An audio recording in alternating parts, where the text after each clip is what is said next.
future of virtual motorsports is now.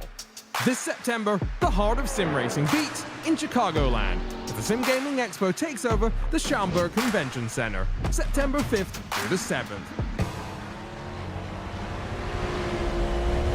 Go wheel to wheel in our competition area. Test the latest gear, meet top brands, creators, and celebrate with fellow sim racing enthusiasts. Whether you're a seasoned sim racer or new to the sport, this is your chance to be part of history.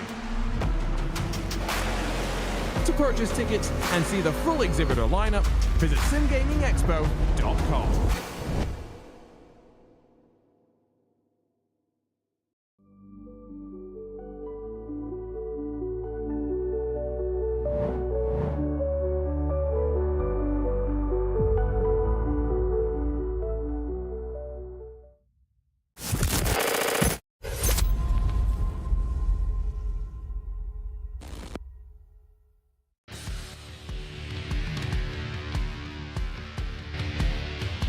Live from the virtual Richmond Raceway on a Wednesday night, that means it's time for the premier sim racing Sim Gaming Expo Truck Series on Green Flag TV. Welcome everyone to tonight's broadcast. I am Derrick Watson, next to Sky Shrek, with our producer being Dustin Ollis, pushing the buttons and making us look and sound good. That brand new lower third graphic Dustin built this week. You can say thank you to him for that.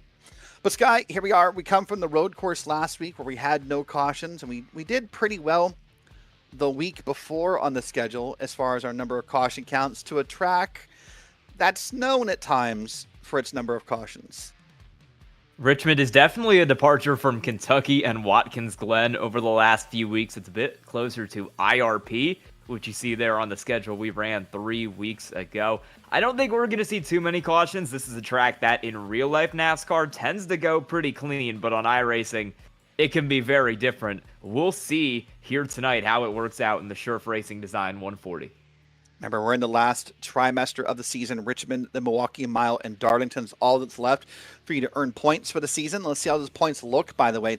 Richard Regan gave up a bit of a lead after last week, so he's back down to 13 points ahead of Steve Baker. Bradley Holly 1 point back from there. So that's a closer battle than what it's been before.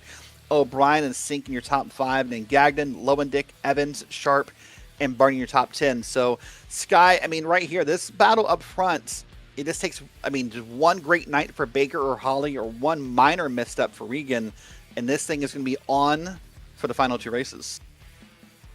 Yeah, Regan is getting some more competition back there as these drivers behind him start to move his way up the field. And like you said, it's going to make these last few races on the schedule really exciting here in this series. We'll see if Regan is able to hold on. He's posting pretty good times in practice right now, but I'm looking at the times and Steve Baker is ahead of that 56 car. Only time will tell if Richard Regan is able to get a win and maintain his points lead here tonight. Yep, and of course, no surprise typically when you have a points leader like Richard Regan. You have Regan Bogue Motorsports up front. Whataback Racing up there at 490. They're about 70-some points back. And then RBM Blink, Sulpec, Rapid Theft in your top 5. This is probably a battle more so in the middle of the pack. Sky, you see 387 for Rapid Theft, 383 for Miracle Flow, 365 for Tabula Rasa Esports Purple, Red, Green. So I think that probably the team battle for Regan Bogue is likely wrapped up, but it's the middle of this here that will probably be the ones that change back and forth. Yeah, you're going to see some shakeups there in the middle of the point standings this race. I'm looking especially at that battle with Rapid Theft and Miracle Flow. That could go back and forth just depending on tonight's results. All of these positions are still up for grabs with a few races to go, and we expect these drivers to be all out to try to get whatever they can here before the end of the season. Well, speaking of going all out, we also want to thank our sponsors of this race and this broadcast for going all out and supporting us and letting us put this on for you. So let's start with the Sim Gaming Expo. We want you to get ready for the ultimate simulation gaming experience. The Sim Gaming Expo is bringing all genres of simulation and gaming tech under one roof. September 5th through the 7th at the Schaumburg Convention Center in Chicagoland. You can test the latest gear, meet your favorite streamers, and connect with a community that lives and breathes simulation. Do not miss your chance to be a part of it. Grab your tickets now at SimGamingExpo.com. Also, with partnering here with our Premier Sim Racing Series is This is the Scherff Racing Design 140. Scherff Racing Designs creates high-quality racing posters, captures stunning motorsport photography, and brings your favorite iRacing moments to life with realistic simulated backgrounds and custom artwork. From digital to print, they turn racing passion into visual perfection. Also want to thank Palm Rat Golf. Palm Rat Golf blends classic style with a modern fit, designed to move you from the office to the course, or also wherever the day will take you. Timeless looks, everyday comfort, all in one. Palm Rat Golf, made to move, styled to stand out. Also, I'd like to thank our partners at Outlap Motorsports. At Outlap, it's not just about horsepower and lap times. It's about the people behind the wheel. They're in the paddock, in the pits, wrenching late nights just like you. Whether you're chasing tenths on the stopwatch or just trying to clear your head on a Sunday drive, Outlap's got your back with honest support, real tuning, and a true love for the motorsports scene. And here's the real talk. Motorsport is more than a hobby. For a lot of us, it's therapy.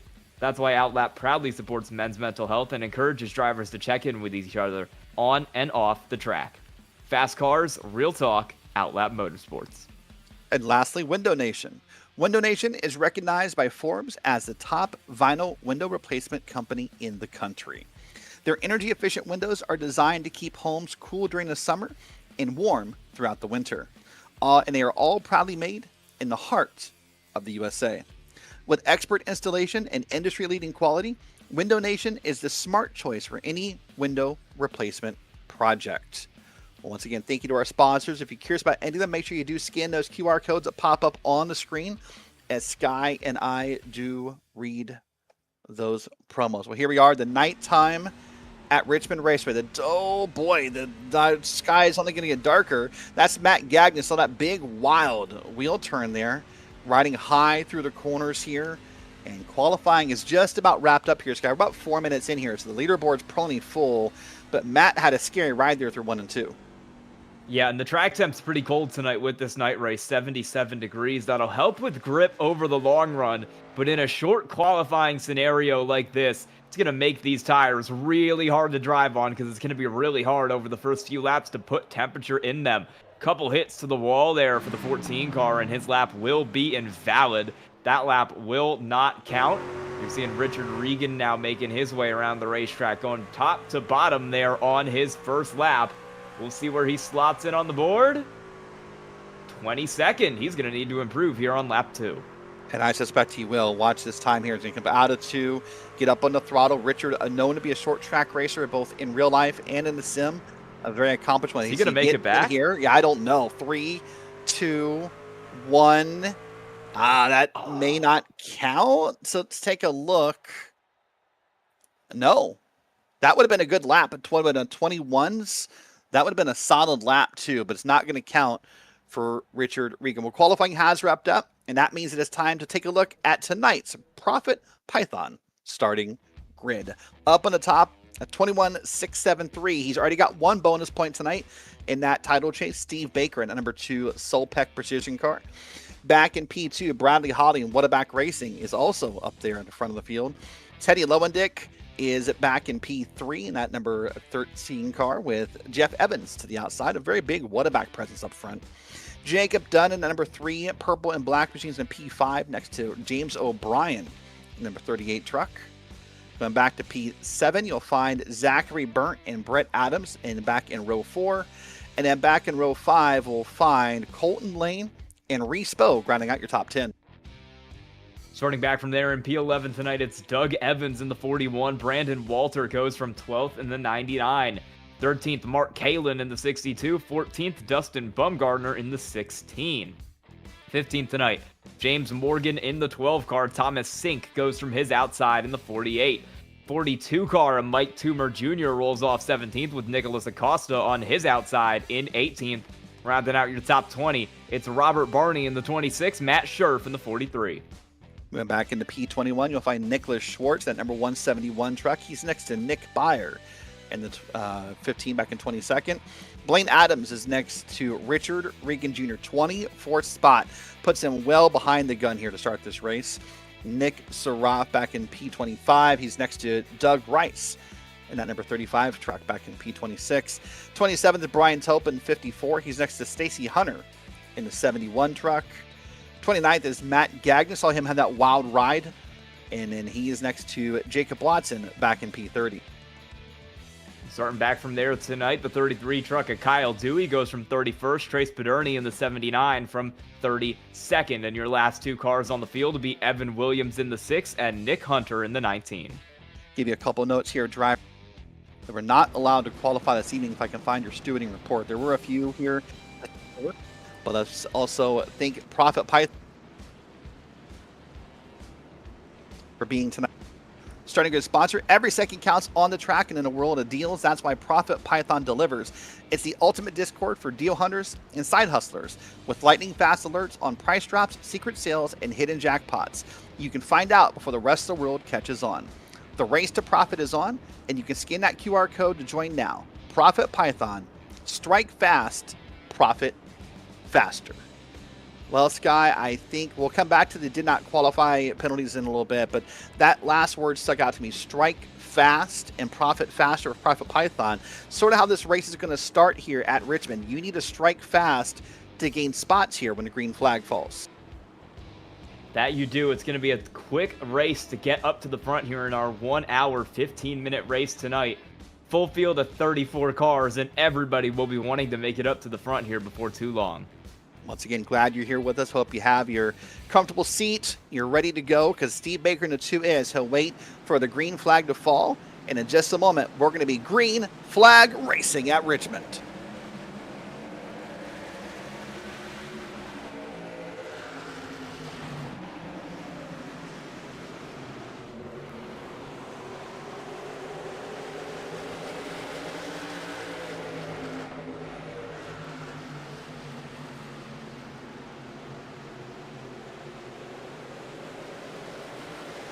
There's not a lot of movement in positions per se in that first lap. Baker still in first, Holly's in second, Evans and Lowendick third and fourth. Evans up 1 spot, Lowendick down 1, but they are striking fast. They're trying to make this track work for them. They're kind of getting a single filed out, and quickly we're under caution. Yep, immediate caution there. Further back in the field, Evan Williams is destroyed in that 6 truck. Huge damage to that car. Williams, one of the drivers in the do not qualify list. That's Thomas Sink going around, though. There's Evan Williams separately, and they're going to make contact. Trace Paderni may have been involved in that contact, just based upon the proximity of that truck. Those guys linked together. If not, that was very synchronized reversing that I saw right there. We'll wait and see for a different camera angle, but well, I said pre-race, this track is tricky. We'll talk about how it works, but I'm guessing those trucks snapped out of turn 2, Sky. Yeah, you've got to take time to build up your tire heat here. With how cold this track is, it can be really easy to lose it right off a restart. And, I mean, you saw it right there. 2 cars straight into the backstretch wall on lap 2. There were a couple cars getting loose there. Those 2 were just kind of the biggest victims of it. Yeah, Paderni tried to avoid the wreck and move down the track with Williams. So Paderni was just along for the ride, but Thomas Sink had already spun out well before that. And this track really is a track where it's hard to get up off these corners correctly. I know you said cold tires, but on any tires, this may be of all the short tracks the one where I think you're most likely to loop the truck around, probably due to just the banking of the track.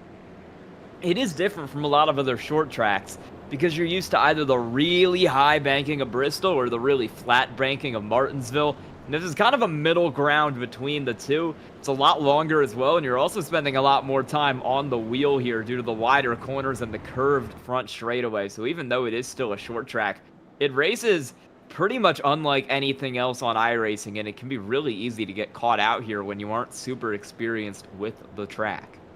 Yeah, I would say that's different than most tracks. Of course, it is less than a mile, maybe not something that's unique, but however, what is unique is it's 3/4 of a mile. I feel like a lot of times when we do short track broadcasts, if it's not a mile, it's half a mile, it feels like.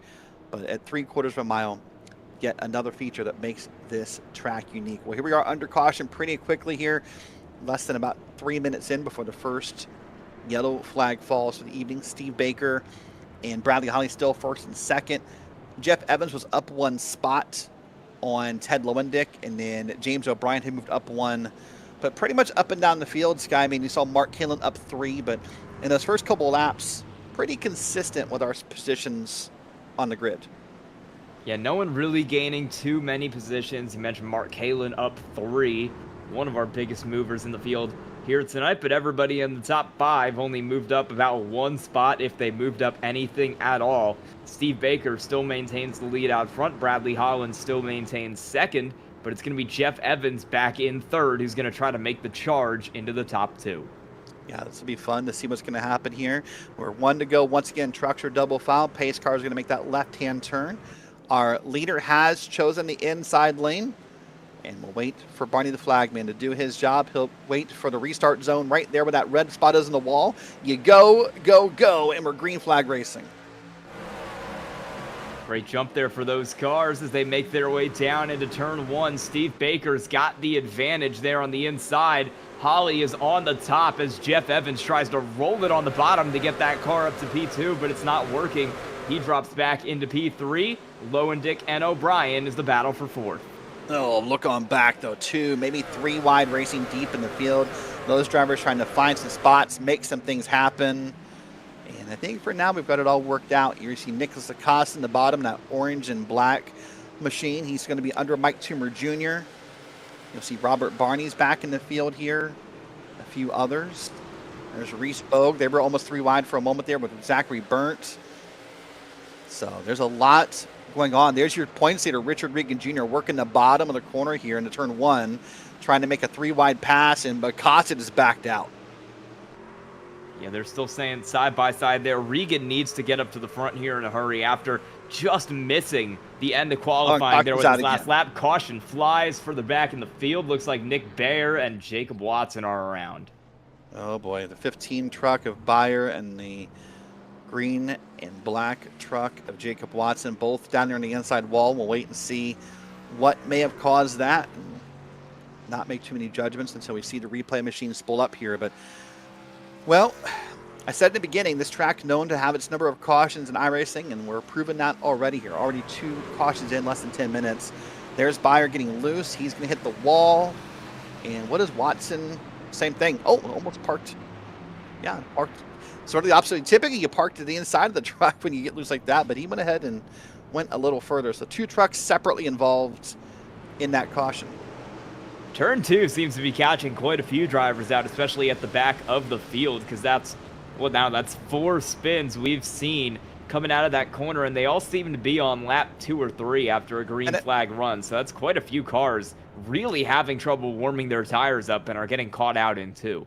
And I wonder if they're all going to be, see, Evan Williams missed a spot here. He's going to back it up on pit road. And I wonder, what I noticed by Watson right there out of that corner was that he was pretty low through 1 and 2, and it went up the track, and then it kind of snapped loose. I'm wondering if it has something to do with the entry of the corner or the exit of the corner that's getting you. Watch it again here. Yeah, he's pulling it pretty far left there on exit. Like, that car's trying to straighten itself back out on the top, and he's still pulling it to the left. That was what initially got the car unsettled, and once he got it unsettled, there was really no saving that thing. Yep. It's that whole be careful what you wish for thing. You want it to go left? Well, here we go left kind of thing, you know? So back he goes. But there's, I think, the story of the race. There's a few of them we'll talk about, the number of cautions. We'll talk about different leaders and points battles. But Richard Regan Jr., I mean, he is still back here deep in the field. He's back in P18 as they... Oh, we're back to foot cam for Rich again this week. As they run this right now, I'm positive in saying that Holly and Baker, one of those two, would take the points lead from Regan if this race were to end right now. It's still got an hour 7 to go on the clock here, so we're not done by any means. But when you're Richard Regan and you feel the pressure to get up front, the danger is how aggressive you are, right? Yeah, Richard Regan really wants this race to go green because the amount of cautions that we're having in the early stages of this race is really hurting his ability to drive up through the field. He picks off 1 or 2 cars on the restart, and then it's another caution, and then he's wasting multiple minutes here under yellow that he could be using to catch the leaders, instead just having to pace around in 18th. He wants a green flag run badly to pull himself back up the field. we'll see if we get one here. I think a lot of drivers are probably hoping the same thing, especially up front. Well, maybe not up front. Maybe Baker's hoping this stays like this and he can stay up front, but maybe everyone else who wants to pass Baker is hoping for that. Well, third time tonight, the pace car is going to pull down, and we'll wait for that green flag. It happens right there in the restart zone, and we are go. Look at it already. Now, Baker got the jump. There's Jeff Evans to the bottom of the inside. That's Bradley Holly up top. Ted Lowendick. Oh, look at Jacob Dunn. He sent it 3 wide on the bottom. He got around a couple of cars. That's O'Brien and Brett Adams. He just pushed up the track. We're still 3 wide there as we exited the corner, but they got it back down to 2 as we enter 3 and 4.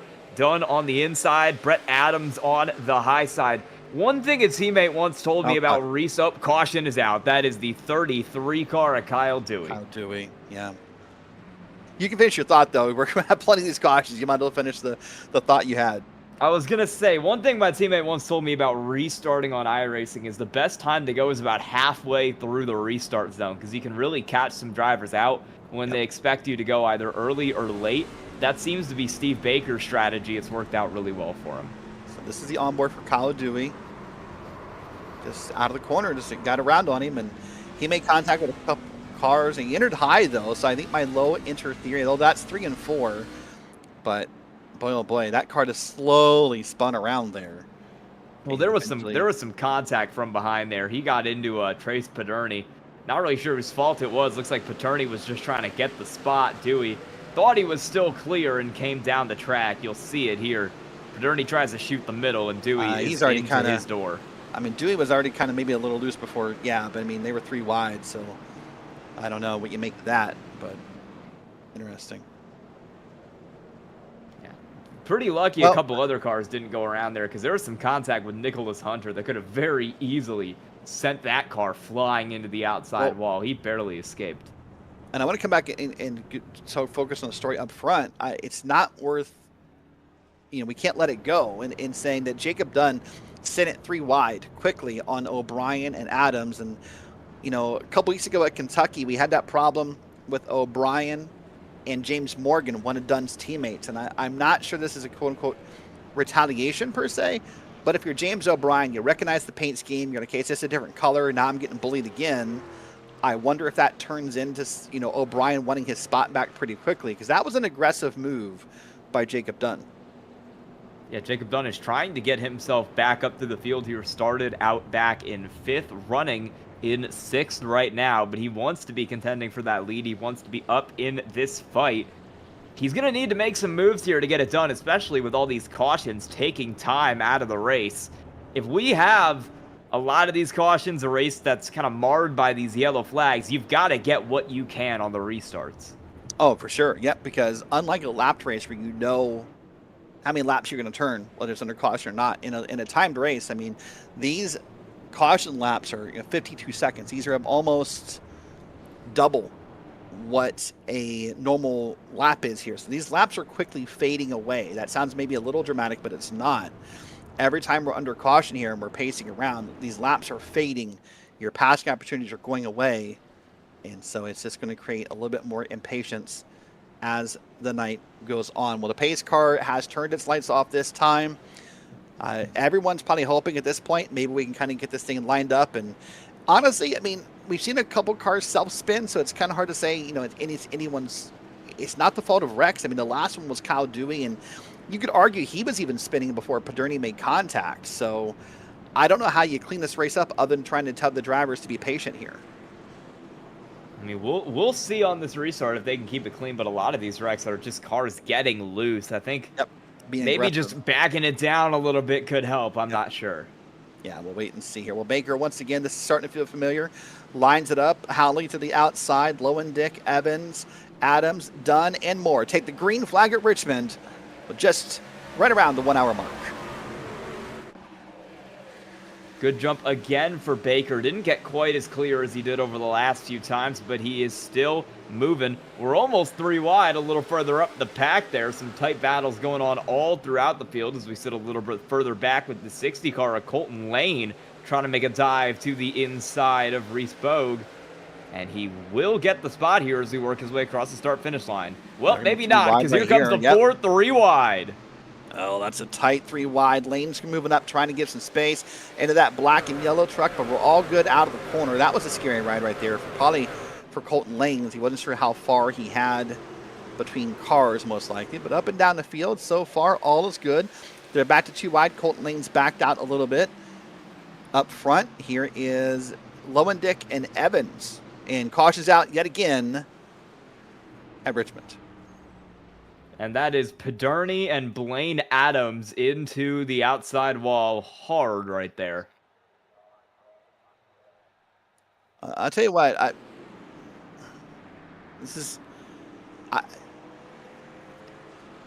you could say for a second that Paderny, he's been around every caution so far. Now, he's not been the cause of them, but we'll wait and see what happens this time by. But Paderny really has been near almost every caution that's happened this evening. A couple times he's been caught by spinning cars and tapped them and whatnot. So again, we'll wait and see what happens here. I can hear the frustration from the field via driver's radio. Watch here. Here's Paderny in the black and yellow. Here's Adams. Here's Nick Hunter up just ahead. I think Adams, that's close. Sky, you can give your opinion. I think Adams, they might meet in the middle, but I think Adams is coming up. That'll be hard for race control to figure out post-race, I think. I think Paderny is trying to get a run on Nicholas Hunter and tried to drop it down to the inside and just did not realize that Adams was there. He was pretty clearly faster than the car in front of him, and he wanted to try to make the dive inside, and it was just not happening. And that's a look from Thomas Sink. Kind of hard to tell what happened from there. Yeah, those are 2 cars that are, both were kind of moving in opposite directions and then starting to come together. It'll be about who moved more in which direction, I think. But yeah, again, Paderny's just full of bad luck tonight. Watch it again here. This will be a good look. Oh, no, you're right. Absolutely. I was wrong the first time. I'm on board. That's Paderny moving down. That first camera angle was a little deceptive, I thought, but no, that's a good angle. That's Paderny moving down and catching the back tail end of Adams.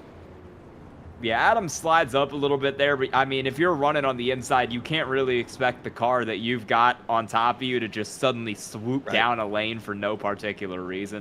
No, you're right. He kind of just tried to send it 3 wide, misjudged it, clipped the 32. Yep. Would agree with that. So that'll be some end-of-line penalties being handed out that are not related to this wreck, so we'll figure those out later. You'll see those at the top of your screen. Here's Nick Hunter coming around. So now it's an interesting view for Nick Hunter. So I think it's green screen behind him, and he's sitting sideways in the car, Sky. That he is. He's he's got a great view of what's going on to his outside, is all I can say. Yeah, if he hits a car on the outside tonight, he's got a problem because he can see out that outside window pretty clearly right now, straight ahead. Now, a car inside, they're in trouble because Nick Hunter will not see them. It's an interesting look. I appreciate Nick for doing that. It's a funny perspective, but I like it. It gives a good perspective of what he sees in sim. And oh God, stop moving your head. Oh, VR streamer. Oh, buddy. You can see on his screen there the race control over the radio here. I would have to imagine that it is some variation of, please clean it up so we can get some green flag laps in. Yep. We will hope these drivers will heed that message and we can get some green flag racing 17 minutes into this race. Well, for the first restart tonight, we're under the 1 hour mark, 58 minutes to go on the clock. Steve Baker once again will get the jump on the restart. He'll have Bradley Holly outside. And Holly does decent at keeping up this time. He's got side by side with Jeff Evans into turn 1. Got 3 wide with James O'Brien behind him. And they kind of back out of it a little bit. They'll stay side by side back there, though. These battles are not over. You see Lowe and Dick trying to make the move up to the top right now, getting around Jeff Evans for that 3rd position. Car in the wall hard. Jacob Dunn is in the fence, and he is dropping spots. He'll slide all the way outside the top 10 in that 3-car. Problems for Jacob Dunn early on. Yeah, I think maybe he got spooked by a car that was inside and just kind of went up there. And positive for Dunn, he stayed up there, right? He could have easily have tried to yank it off the wall and made something bad happen, but he stayed back there and decided he'll race it out later. He's now going to line up back here through the field. Dunn will now be back in P13, right behind Matt Scherff. Yeah, he kind of got ran into the wall there by Brett Adams, so I don't think he'll be too happy if he gets back up to that battle. You'll see it here. There's Yeah, the you're right. contact between those two cars that sent that 3 into the fence, and he'll have to work his way all the way back up through the field, trying to pull to the inside of Matt Scherff here, near contact into 1. Yeah, of course, Matt Scherff and his team, the Scherff Racing Designs, our sponsor for the race tonight. Thank you to them. Here's Dunn now, probably driving a little bit angry because I said I thought he got spooked. Well, he got spooked for a good reason, because he should have been spooked, because there was a car coming up that made contact with him. So we'll see how he drives here in this run. Watch it again. Oh, yep. Made contact and right on through. And he's struggling to get back under that 43 car. Scherff is doing a great job of defending right now. That car up from 20 to 12 in the early going of this race. He's doing a good job to hold that spot. Also moving up rapidly, Richard Regan's got it back in the top 10. And remember, that car started in 24th. He's driven it up to 9th, working on Reese Bogue for P8. Oh, right there, and he's got his team co-owner, Reese Bogue, right in front of him. Reese is going to let him by. Reese, a part-time driver this season, who I'm sure has just said, hey, go on by. You know, I know you're racing for points, and then you see Regan the most spots up tonight, up more than 10 spots, up 16 to be exact on the night. You see a couple more. Mark Kalen's on there. Doug Rice up 9 spots, by the way. Matt Scherff, Matt Gagnon, so good shot here. Here's Regan and Kalen. We've seen them battle throughout the season. And I think that 23 truck is kind of slowing Regan up a little bit here. Let's see what he does with it. Brett Adams is loose. We've seen him slide a couple times off the corner, made a hit to the wall last time off a 2. Much better exit for him right there, but he's struggling to keep a hold of that 23 car as he continues to run in P5. As you said, James O'Brien, Mark Kalen still doing battle behind him. And the goal of this race right now is to just not get loose, save what you have, and slowly push your way up to the front, because we've seen a couple cars get into issues. Caution flies Nick Bayer at the back of the field. And actually not Nick Bayer. He was slowing up to avoid it. Looks like we've got Paderny and Blaine Adams in this one. Yeah, we saw the black flag for Paderny right as the caution came out. I'm going to guess that's either for repairs or incident points. I think it's going to be for incident points, so we'll wait and see what involvement he has in this caution and go from there. Yeah, it's going to be with Trace Paderny and Brian Tope was the contact that started it, and then it kind of triggered a 3-car chain reaction. You see Tope dive it off into the corner, run it up the road, tags the 79 of Paderny, and it's a huge stack up there involving Blaine Adams and Jacob Watson behind. And you see a couple other cars back there limp their way through, like Nick Bayer. And this is the... this is sometimes the challenge with the incident point system. I'm not saying Paderny hasn't been at fault tonight, because he has, Sky. But of the cautions we've seen tonight, I mean, there's been at least 2 or 3 I can count in my head where Paderny was just, quote-unquote, there or in the way or a victim of a caution. But the incident point system in iRacing doesn't care. It's a no-fault system. If you're involved, you're involved. And Paderny's going to serve a black flag here for something that realistically, like, isn't completely his fault. I'm also going to imagine he's about 8 incident points away from a DQ here, and considering we've run about 22 minutes, and most of that was under caution, not a good pace for Paderny. He's going to want to clean it up just so he can finish this race here tonight. Yeah, it's, I guess, a good time. We don't typically have this. Good time to remind you, it's 14 point for a black flag in Premier Sim Racing, 24 to get you disqualified. So... that's good. Yeah, well, you know what? While we look at this race and we're under caution once again, what we should do is look back at a time without yellow flags. Last week, Evan Posocco and I called the race at Watkins Glen. You'll see some of the photos here by Mr. Hedge. You'll see, of course, that Bradley Holly pulled off his first win in Premier Sim Racing, SimGamingExpo Truck Series history. You'll see a couple other shots here come around. Look at that beautiful shot up there through the S's, Sky. It was a pretty solid race here. I can imagine there with that move up through the S's. Bradley Holly trying to defend his crown, get 2 straight here tonight. That car's still sitting in second like he has all race. Yeah, that car's sitting up on 2 tires up through the bus stop right there of Thomas Inc. But I want to remind you that Mr. Hedge, sim racing is full of unforgettable moments. And Mr. Hedge iRacing photography can capture them all. From your first wins to fresh liveries to even the crashes you'll never forget, even if you want to. Mr. Hedge turns virtual races into memories worth sharing. They're clean, they're sharp, and they're made for sim racers. Visit mrhedge.co.uk to get your best iRacing moments in focus.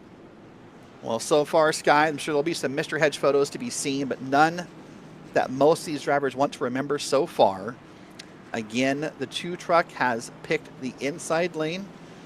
It feels like I've said this, it's Baker, it's Holly, it's Lowendick, it's Evans, and we're going to go green flag racing at Richmond. Now we are another good jump for that 2 car as he gets clear in for Steve Baker. Battle going on for third as Lowendick is trying to dig up the inside there, but he can't quite make it work.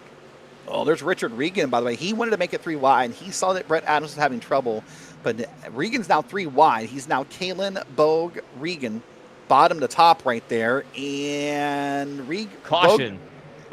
Reese Bogue backed out. Caution again. Blaine Adams. This time Blaine Adams. Boy. We've seen him in a couple here tonight, too. It's not been a great race for that Blaine Adams car.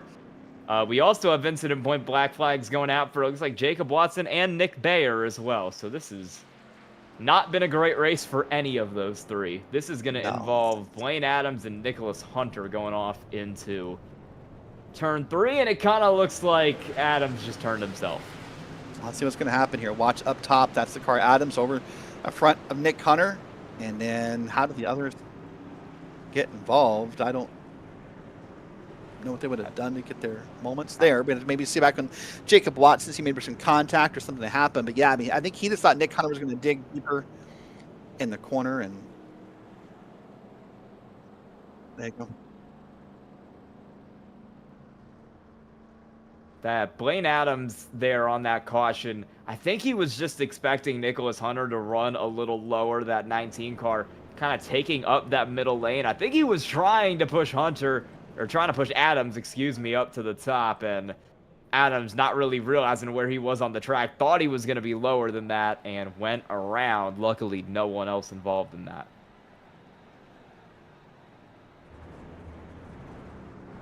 By the way, also, it was a scary moment back on lap 40. We didn't catch it live, but there's been some other contact. Brandon Walter has been pretty vocal tonight on the driver's radio about his frustrations. Well, he almost turned Doug Rice in that last green flag run right before the caution came out. So there's a bunch of contact tonight. This is, for a race last week at the Glen that was pretty clean and pretty, very little contact. This is like playing like a full contact sport. Watch this right here. I mean, he just got in the back of Doug Rice. Rice is probably 45 degrees.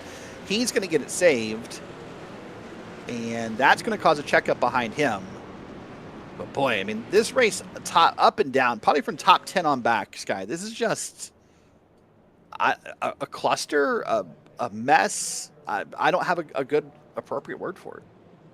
Yeah, we're lucky that one wasn't a caution, too. That was Brian Tope with a hard hit to the rear end of Mike Toomer Jr. there, just for some extracurricular in that accident. I mean, I feel like pretty much everybody except for the top 5 has been in some pretty serious contact tonight. It's just been all over the place. Almost 30 minutes into this thing now. We haven't gotten about more than 6 or 7 laps of green flag running at a time. Watch this again from a different angle, what's going to happen here. Timmer and Brian Tope get involved, and I don't know. This is just becoming wild, and this is the kind of race as admins that I know they don't like. It's also Richmond. You have to kind of expect it when you come here a little bit. You don't want it, but that's just what's going to happen. The lights are fully on. The sun has gone down. It is now the right time to go nighttime racing as a restart at Richmond. Another good jump for Steve Baker. He's continued to get these good jumps, and he hasn't had to deal with too many challenges here because the cautions keep flying before anyone can get to him. Lowendick once again gets down to the bottom for P3, but he's not able to get the move going on Bradley Holly. He'll look to the high side on Steve Baker. Wow, I think Holly got to the back bumper of Baker, and I thought he was just going to swipe him and turn him by accident, but they all got it cleared up there, so that's all good. Here's a look from Bradley Holly, by the way. Here's what he can see through his iRacing monitor. You can see his view of just Steve Baker up on ahead. There's a lap truck now in the bottom of this run. Let's see how that works out with Trace Paderni. Paderni's going to slow up Bradley Holly a little bit here Advantage Baker. Here's Brad's look of that awesome sim racing room. And I mean, on one hand, Brad's got to be happy. He's up in P2. So he's got to be a good run. But he knows if we don't get a green flag run in here, Sky, that he's probably never going to get to P1. Yeah, he needs some green flag runs here, or else he's going to be in trouble as this race progresses. Pederni slides up in front of Lowendick there and then gets into the fence. That was a close one. He's up on the high side there, though, and the car in front of him, Lowendick, is able to get clear. This is some tight racing here with that lap car behind him. Richard Regan has battled his way up to 5th, and now he will look to the inside of Pederni as he tries to close in on Lowendick.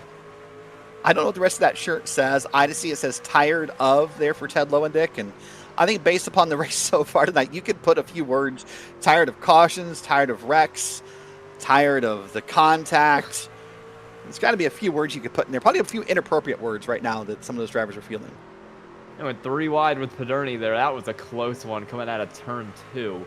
Oh, that car's in the fence. Don't hit anybody. Don't. And he's hit Barney. And that is Trace Pederni around on the front straightaway.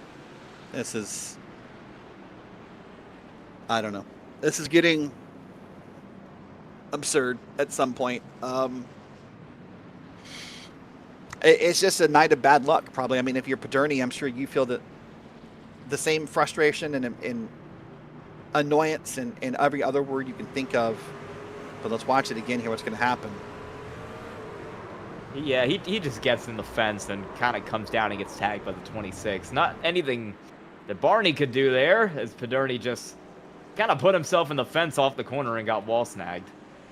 Yeah, it's going to come down, and I think that's going to be the end of the night for Pederni. I think he might call it here, honestly. Let's wait and see. And I can tell you right now that so decent 360, grabbed a gear and kind of kept moving, so that, you know, that's the positive for Pederni. But I can tell you right now that after causing 2 cautions tonight, if he is deemed at fault for 2, which I believe he will be, the PSR rulebook says he will not race at the Milwaukee Mile next week. And watch it, you're right, got up in the wall and got up on the gas a little too hard with that car wobbling. And I mean, that is the challenge of this track. You and I have discussed it. Turn 2 and turn 4 are menaces for these drivers. You get up on that gas too hard, and these trucks really do swing around. That's what happened right there. A few cars coming down pit road here, most notably some cars a little further back in the field. Looks like we got Doug Evans, Mark Kalin, James Morgan, Dustin Bumgardner all down pit road here on, I believe this is lap 52. As an admin, if I had Richmond on the schedule here for Season 3, I am taking a Sharpie and I am going to just put a big line through that. We'll figure out a bigger track to go on there instead. So I agree and disagree, right? And I think it's a game of expectations, right? When you come to a Richmond, a Bristol, a Martinsville, a New Hampshire, tracks of that ilk, you have to know what you're getting into. IRP, you know, a few weeks ago, you have to know these are going to be caution fest. That's just, I mean, again, the real life drivers wreck. Maybe not this often, but it happens. And so I think it is about setting up reasonable expectations for yourself. We'd all love, as admins, to have 0 caution races. But when you come here to a track that's tricky, this setup allows for the trucks to snap out of the corners. You know, you have to be reasonable with yourself. So I get what you're saying. You know, maybe you don't want to do it. I mean, the track temp is about the same as it was when we started, 77 degrees Fahrenheit. But yeah, I mean, it's difficult when you come here because you know it's going to be a long night. Luckily for these guys, there's a timer. So we know when we're done. We're done at 75 minutes. It's not one of those nights where, you know, how many laps we're doing and how many hours it is. That's the good news, I guess. Yeah, I think there are definitely a few drivers in this field who are thanking their lucky stars that this is a timed race. Oh, some cars getting close to each other there as we warm up the tires. Drivers desperately trying to get heat in this in order to get going before this next restart. Yeah, of note, Pederni has officially disconnected and called it a night, by the way. So that truck is done for the race. We know who will finish dead last. That will be Trace Pederni in that yellow and black Tabula Rasa Esports machine. Well, once again, Steve Baker leads the field on a round. The pace cars are going to come down. Happier with us on Green Flag TV with about half this race left to go. Let's go, Green Flag Racing. Baker once again gets a pretty nice jump there over Holly and James O'Brien, who are side by side behind him. Holly driven up to the top. Let's see if James O'Brien can find his way through for second. A little loose off the corner. Can't get the spot. Bradley Holly holds on. Oh, maybe not. A huge send for the 38 down into the corner, but Bradley Holly will maintain position. And a send from that car behind that 56 or Richard Regan also pushing his way on through. It doesn't matter. Nicholas Acosta is totaled. The caution's out. Well, there's Doug Evans turned around the wrong way, so one of our Miracle Flow machines turned on around. You said Nicholas Acosta was involved. I think we saw one or two other trucks there maybe turned around in that first camera shot. So the night of yellow flags continues here at Richmond. Watch this here. Thomas Sink right behind Nicholas Acosta, sends it in, taps Acosta. Acosta goes sideways, and Sink just finishes the job. Boy, oh boy. And yeah, you got a bunch of cars piling in back there as well, just for some added damage. You see the 12 of James Morgan around in that accident through no real fault of his own. That collected quite a few cars there as well. Doug Evans, like you said, damage on that 41 truck as well. Not a good wreck for anybody. Oh, Doug Evans just got caught afterwards. I think he was trying to check up for the wreck, and I think Nicholas Hunter wasn't, and he's got himself turned around. Well, I'd be remiss if I didn't try to bring a small bit, I'm going to call it lightheartedness to this conversation, but it's a different tone. The past few weeks, Sky, I've been in trouble as a commentator because I've made some comments about being optimistic about green flag runs, and I've jinxed cautions, I've jinxed drivers on pit road. I've run the gambit. However, today, this is not my fault. Today in Discord, trying to find the chat here, but Bradley Holly did that. Where's the quote? I'd like to say great job on the racing, has been incredible on the track. The stewarding team has had a couple of nice quiet weeks. So let's take that moment into tonight and have another good, clean race. So Bradley Holly at about 1:45 p.m. Eastern jinxed this race. This is not on Derrick Watson. I bet he's very much wishing he did not say that now, as we are on, I don't know, the number 8 cautions, I'm going to guess, on the night here, and we're on about lap 58 of racing. Yeah. I will see the up top view of the track here, the beautiful 3/4 mile facility. Pardon me. You see the bit of a, you get that, you know, that oval feel like a Daytona, just kind of shrunk down with the banking in the front here, and the clock's still ticking down. About 39 minutes on the clock here. Happy you're along with us here on Green Flag TV. Once again, Dustin, Ollis pushing the buttons in the booth, making us look and sound good. Sky Shrek sitting next to me. Evan Posocco has the week off. Of course, I am at Derrick Watson. So it's been a wild ride so far. It's been some storylines to follow. One of them being Richard Regan has basically made up that points gap, by the way. He's up to P3 on the board. It's now Baker, Holly, and Regan. So the top 3 in points are now the top 3 on the track. Richard Regan, despite the cautions, has been really the only car who's been able to move his way up through the field like that. Started out back in 24th, like you said, has that car running in 4th. Good day for him. It'll be even better if he can find his way to victory lane here, if he can get a green flag run to get around Baker and Holly. Yeah, that's going to be the challenge. Baker's had a great restart every time, and the field's kind of checked up a little bit. Will it happen again? Let's find out. 38 minutes on the clock as the green flag falls here in Richmond. That's a great jump for James O'Brien, glued to the bumper of that 2 car as they make their way off into 1 and 2, and that might be what the 38 needs. Oh, Holly is squeezing him up on the top, and it's a great move by the 184 of Bradley Holly to get himself back out in front. James O'Brien still fighting for 3rd over Regan. Back in the field here, look at this. This is Nick Hunter, this is Doug Rice, Nicholas Schwartz, James Morgan, and more. This is back in the field. A little bit of a cluster back there, but up front, now Richard Regan up top around O'Brien trying to get P3, and I think he will out of the corner. He'll have Reese Bogue behind him. Ted Lowendick's involved up here. Many a great battles. Regan made contact, and how do you not spin that truck around? That was nearly a big one there because you've got the whole field following right in the footsteps of Regan when that happened. Near contact near wreck with Bradley Holly there.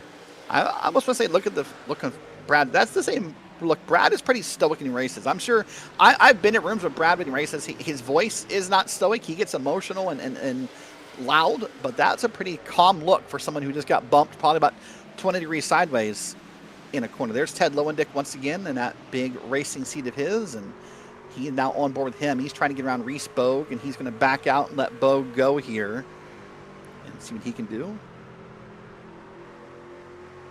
Still running in that 5th position. He's been there, I feel like most of the run now, sitting around in 4th or 5th. Hasn't been able to crack his way up any further, but hasn't really dropped it all as well.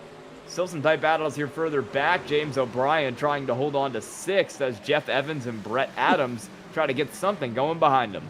Oh, big slide down to the inside there. Some cars all over the place. Yeah, Doug Rice in the 35 is in the middle of the track, so not sure what role he played in that. But he's now up under Taupe. So maybe we got Doug Evans going by. Let's watch this again here. This is Doug Evans right in the middle of your screen. He's going to get tapped. No, that might have been netcode that tapped Doug Rice. I'm sure Doug Rice thinks he got tapped by Nicholas Schwartz, but that car just got loose. Yeah, Doug thinks it and iRacing thinks it, but I'm not sure if it actually happened. Lowendick's trying to make a move for P4 now on Reese Bogue. He's got that car down on the inside.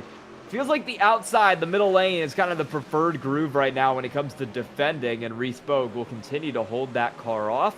Regan continues to run about 1 lane higher than Baker and Holly, making that middle work in the 56. So this is Ted Lowendick once again. It's got that Nerds Gummy cluster on that multicolored truck. It's being run down by the truck behind him, which I believe to be James O'Brien currently. And O'Brien's possibly the one truck that's moved backwards in this restart on a big scale, because he has moved back here a few spots in the P6. And now I think maybe we're starting to settle in a little bit. Of notes, a couple things to note here, Sky, just to put some notes in here. Jacob Dunn, that purple truck at the front of your screen there, the number 3 truck, that's P10. P10 on up. So it's Dunn, Barney, Adams, Evans, O'Brien, Lowendick, Bogue, Regan, Holly, Baker. The only trucks that have not pitted so far. Now, I'm not sure that matters that much yet, because you could argue we haven't had time to burn up enough tires. But what it does matter is I wonder how much gas is still in play for some of these drivers, because I wonder if some of those drivers who pitted recently could be good on fuel. There's a couple of cars further back as well. It looks like Matt Scherff, Zachary Burnt, Matt Gagnon, Brandon Walter, Kyle Dewey all still out, and there is the 12 around. Near accident there for that 12 car. Went all the way up the track, did James Morgan, but he did a good job to keep it under control, and we stay green. Yeah, that was a scary moment for yet another one of the Tabula Rasa Esports cars. Not a good night for those cars. Paderni's out. Watch this here. Let's see who's going to come out of this corner. Is he actually going to get tapped? Oh yeah. Boy. Yeah, he got tapped by Schwartz. Boys, I mean, think about this. A Nicholas Acosta got bumped by Sink. Paderni's out of the race due to some faults of his own. Morgan's been spun around. Jacob Watson's been involved in things. Has not been the best night to have those 3 initials on the side of your car. That's a good point. It's not been a great night for a lot of drivers, period, here, as we are, I believe, in our longest green flag run of the night right now, and you've got some battles going on back there. Tight racing. Here's the 53 truck is going to try to slide his way, or excuse me, the 62 truck. I cannot read numbers. That's Mark Kalin sliding his way up to the inside of Jacob Dunn. We saw Dunn drop out of the top 5 with a problem early after getting put in the wall, and he's really struggled to make it back in. He's hoping those new tires will provide him what he needs to get back up to this group. Well, I think you're right. This is definitely our longest run of the night so far. Here's the battle up front, or towards the front. Lowendick, Regan, and Bogue. This is P5 for Lowendick, so 4th and 3rd for Regan and Bogue up your screen. Holly and Baker, the other 2 trucks up ahead. Well, you know what? Since we're in the middle of a green flag run, I think we should probably go ahead and squeeze in our Miracle Flow team update. Let's start up in P2. This is Bradley Holly, the driver who's been up here all night long. He's qualified 2nd, running 2nd. Had a couple of scary moments so far. Sky got bumped by the truck behind him, and Regan got it saved. But also so far, Bradley Holly with a pretty solid night trying to gain some points. And we look down our next set in the standings, and Sky, your next truck in the Miracle update would be Jeff Evans. Yeah, Jeff Evans there currently running in P7. Started up in 4th, has slipped back a little bit, but he's been pretty steady in that 7th spot since this run started. He'll try to get some momentum going and go after James O'Brien, who had a pretty rough restart. We'll move back through the field again, looking for your next Miracle Flow car. And I believe it's going to be either Schwartz or Doug Evans. We'll wait and see who pops up on the screen first here, location-wise. It's going to be Doug Evans. Doug, of course, got that truck spun around earlier. He is currently running in P21 in that bright green machine. Easy to spot him tonight on the road course. And then we'll come back and finish up with the 171 of Nicholas Schwartz. Schwartz has had contact with a couple of drivers so far, running it back in P24. Would love to get up front here and see what he can make happen. That is your Miracle Flow team update. Oh, Brett Adams around. And Caution. Hold on. We'll finish that ad read in a second. Let's see what happens in this caution. That's Brett Adams. I saw another truck up there pinned against the wall, I thought. It was Colton Lane. Colton Lane in the 60. Boy, oh boy. Oh, hello. It's Brian Tope. The caution's out, buddy. Brian Tope came zooming on through. That is going to be a couple cars with some pretty major damage because that was a pretty high-speed accident there between those drivers working around the 10th spot on the racetrack. While we get that replay, let me tell you real quick that Miracle Flow is more than just hair care. It's built for the bold. They were founded in Rochester, New York back in 2015. Miracle Flow was created to elevate both your look and your lifestyle. They're made in the USA and crafted for real performance. Now, they are trusted by those, whether you're going out for a game night with the friends or just a night out on the town. No shortcuts, no gimmicks, just results. Miracle Flow, because your flow isn't just style, it's a statement. Well, the statement being made up front right now are the pit stops. Steve Baker, Bradley Holly, and others finally down pit road here. I have to say, luckily, they're going to luck out and get to do these under caution. And I think everyone's come down. Sky, no one's going to try to stay out and take the lead here. I'm kind of surprised. Yeah, you'd think we'd have at least maybe one car try to push the strategy, keep it out on the racetrack, but it is really the whole field down pit road here, led by Steve Baker in the 2 truck in his first pit stall. Try it. Will he get it out first? No, we've got some cars on 2 tires. Lowendick is going to get out pretty early. He'll come out ahead of Mark Kalin. Oh, I'm not sure. It might have been done. It might have been Steve Baker. It was door-to-door for 3rd. Well, I'm pretty sure we take a look at the pit stop times for Lowendick and Kalin, and even Dunn. Those times are shorter. Those, I'm guessing, to be 2 tire stops, by the way, because there's some time difference in those pit stops. And Baker did get out just ahead of Dunn, and you called that out, so keep that in mind. Well, I think now we're probably ready to go back and see what caused this caution. That's going to be Adams up top. There's Colton Lane. He just gets into Adams, zooms someone around. Both up into the wall. And caution is out. And, oh, you got to hold those brakes. Oh, and you see him right there. They were still trying to get checked up back there to avoid that wreck. There goes Brian Tope on by. Generally, if you see a spinning car ahead of you, you just want to get out of the way, get on the brakes there as soon as the caution flies or as soon as you see him start to go around. Baker barely made it out ahead of Dunn. He might have gotten it by a couple centimeters. They were right side by side out of there. Well, this will be interesting to see what's going to happen. Watch this wreck once again here. This will be on back through the field. Yep. Got a little bit of help there, so we're going to have to see who got into the back of that car under that caution that sent him around.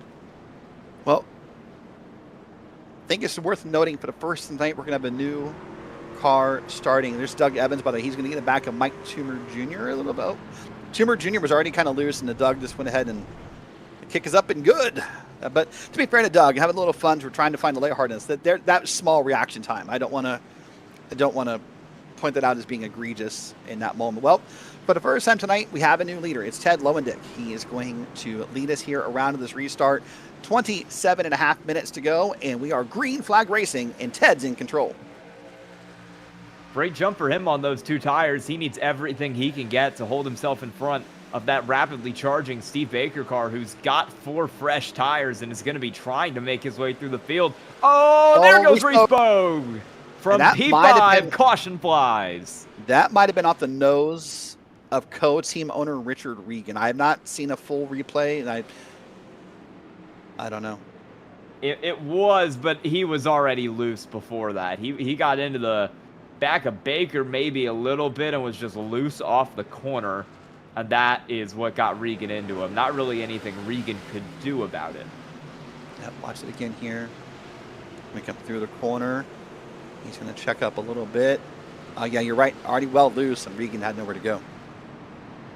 Yeah, that is a shame for Reese Bogue, who was running really well all race and is now going to have a lot of work to do coming from the back of the field in not a lot of time.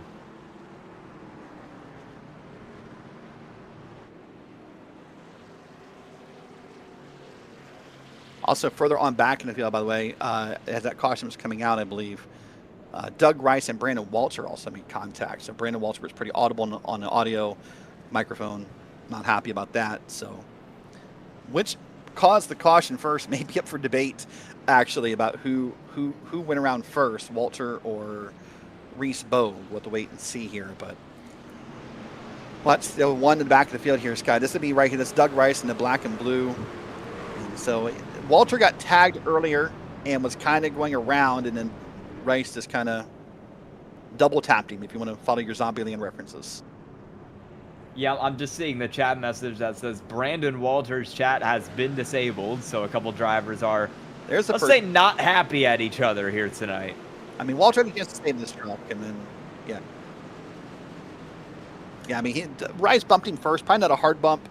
Walter probably could have saved it, but the truck just kind of kept spinning around, and then Rice finished the job again. A double tap in Zombieland references, but there's Colton Lane down on pit road, and so...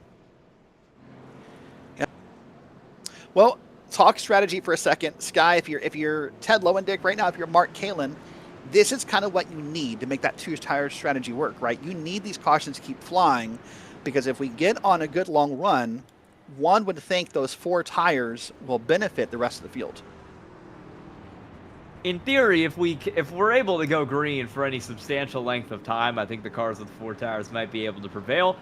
The issue is going to be going green for any substantial length of time has proved very hard for this field tonight. So, I mean, it might have been a pretty good call for Lowendick and Kalin to take those 2 tires, get out front, because this is a decent chance we don't have enough green flag laps left in this race for them to pass you.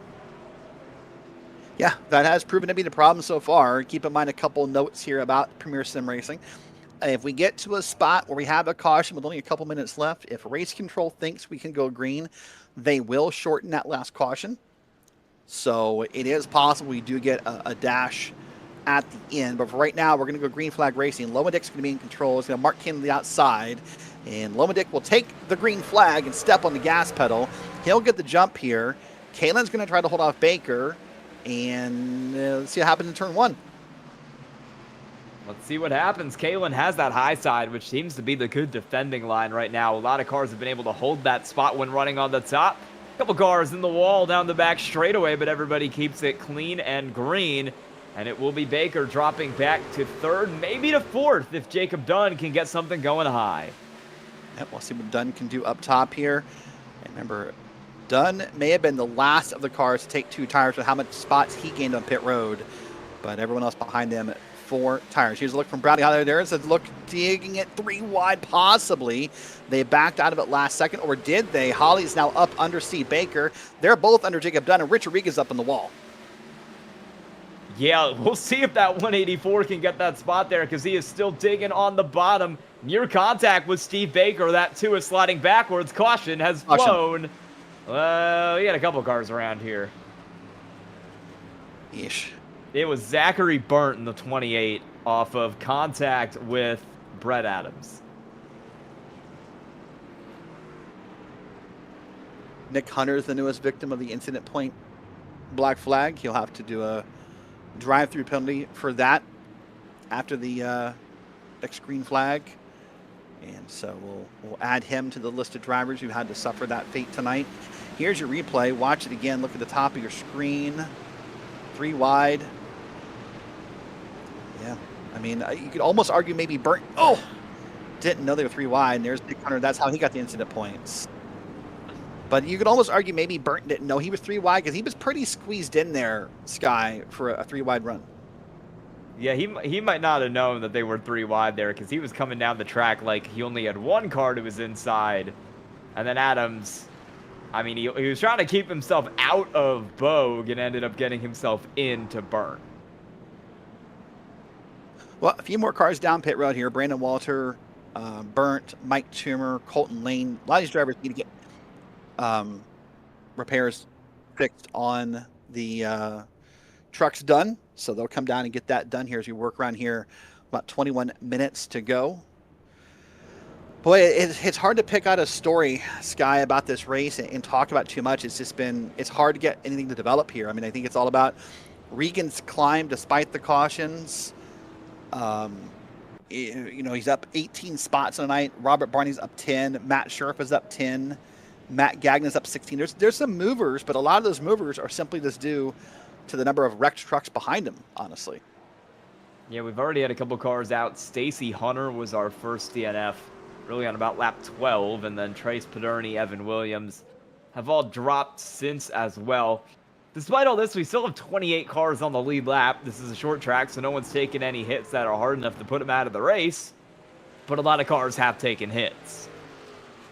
Yep, that is a true comment. So let's take a look at overall here. We started tonight with 34 drivers.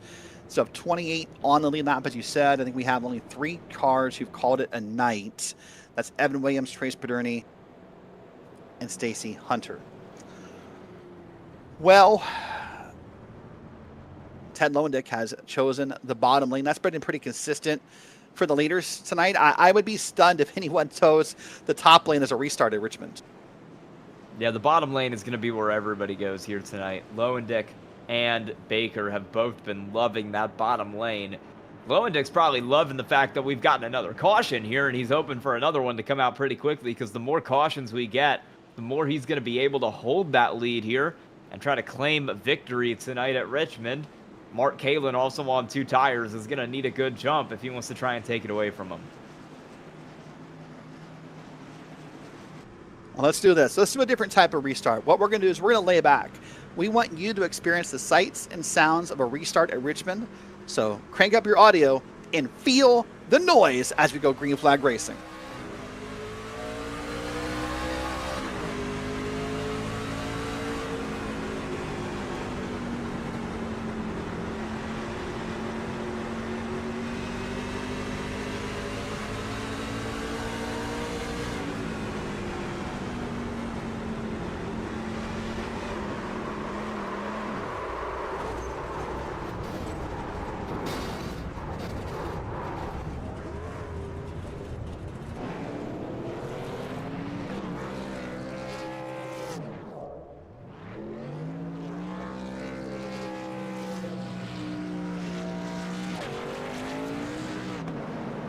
Well, you got to feel the noise, and you also got to feel a very big impact for that 56 car of Richard Regan.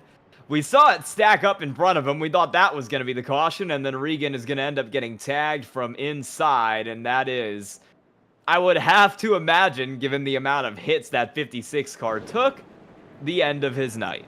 We will... Well, if it is...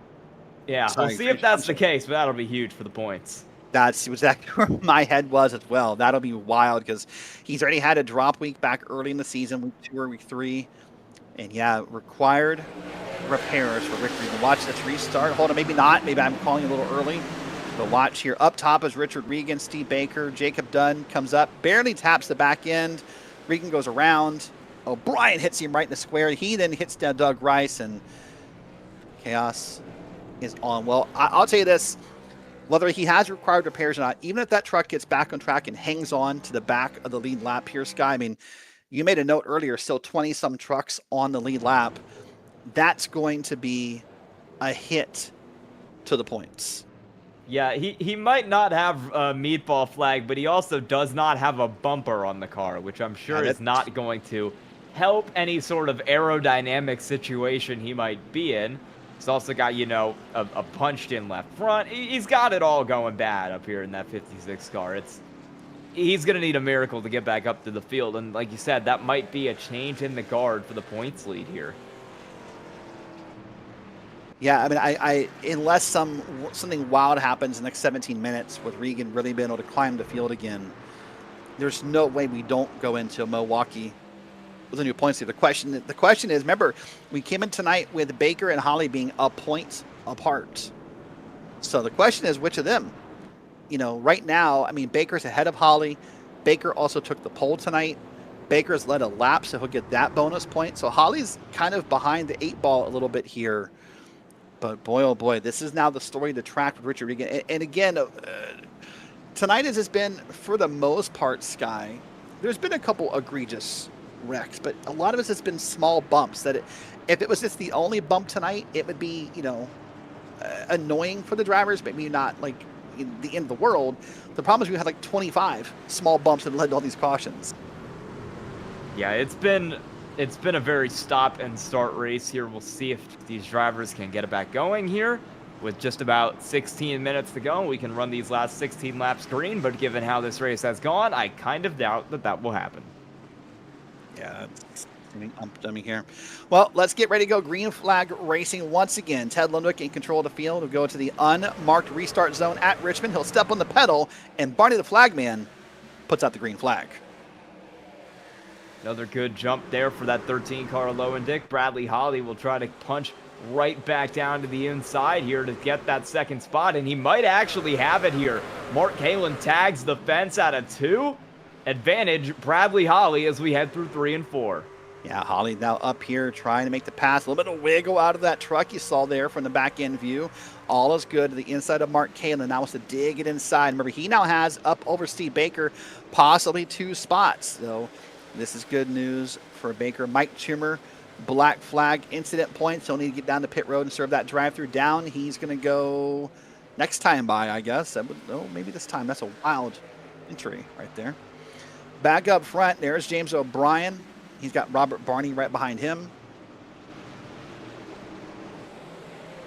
Oh, Holly's got clear there. There he goes. He's taking second away. Kalin looks to the bottom, switches back high when he can't get it. Big run, Steve Baker. Kalin is totaled.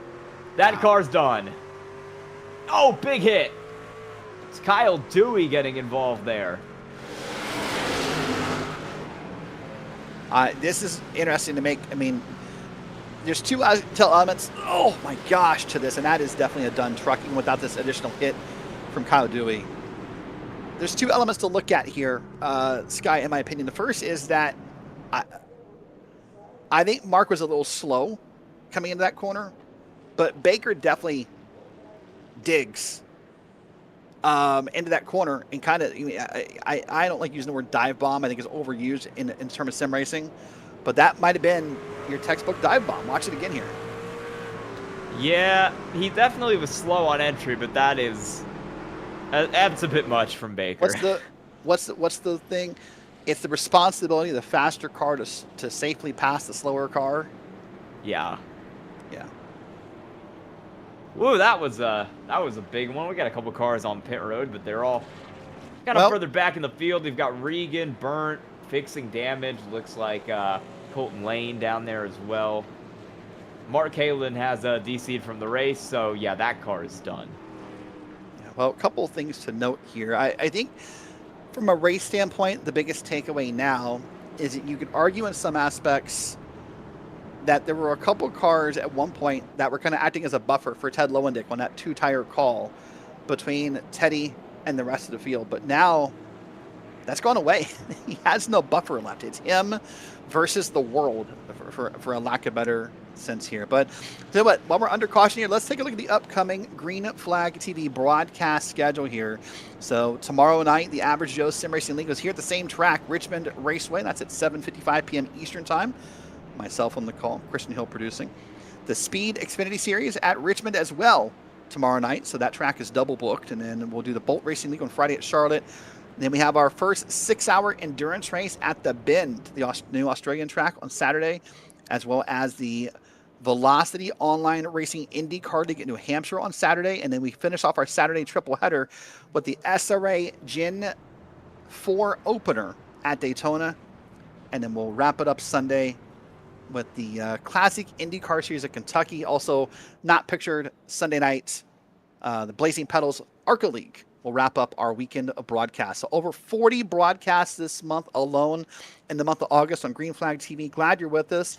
If you want to see what we could do for your league, please head over to www.greenflagtv.com and check out our packages. You can contact us and have conversations. We're happy to work with you and see if we can broadcast your lead. Well, the clock's still ticking away, Sky. Now less than 12 minutes to go. I'm wondering if Ted Lowendick can keep holding on with 2 tires.